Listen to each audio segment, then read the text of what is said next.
My name's Daniel Lewis, and I work in a financial call centre, and I've been there for about 6 years, coming on to 7 years. Let's say an 18-year-old gets their first job working in a call centre. They're an agency worker.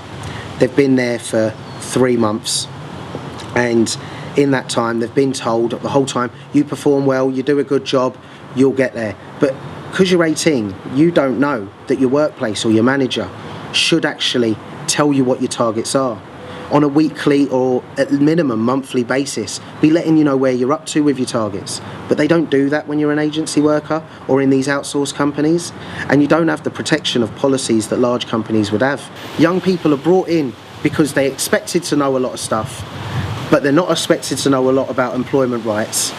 Then the company knows they can pay them less money than someone who's over 25.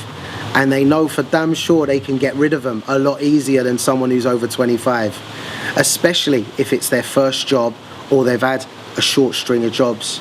And then this is where in call centres you go to places like Warrington, where you've got a lot of call centres run by outsourced companies, and they're all put through different agencies, and you could meet a 25-year-old, just for example, who's worked in about 17 different call centres since they were 18. They have never had a job that's lasted longer than 6 to 18 months. I've got a trade union and I became a member, and they said to me, what's your contract? I said, well, I'm agency. I think it's going to come to an end soon. And they said, well, let's get you a permanent contract. And they showed me how I did that, how I displayed to my manager that I'm worth a full-time contract. And they had a word with the business and they got me a contract. But some people are so unfortunate that they don't have that.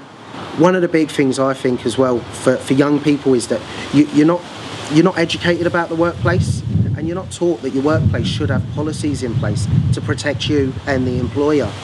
And these outsourced companies or small companies that run call centres, they won't have a lot of these policies in place, because then they have to pay HR and it costs them a lot of money, and they'd rather keep the costs down.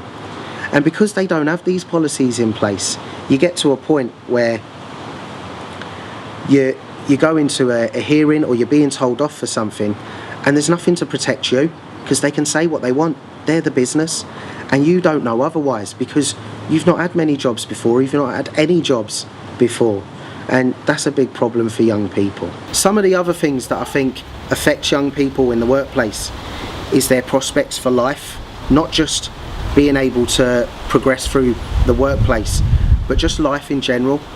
For example, we're not seeing wages increase a lot across the board in the UK.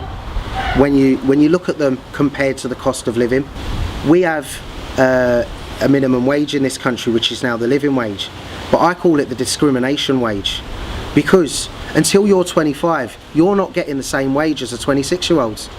And a 26-year-old gets out a phone contract, and they're paying the same as me if I was under 25, or if I was under 21, or God forbid under 18, because I don't know how they could manage to afford things.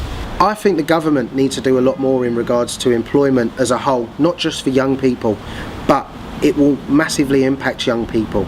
And we need to look at rogue employers, people who set up businesses or companies who change their name one week and to the next, and you see them on Companies House, dissolved this week, and next week they're reopening another business.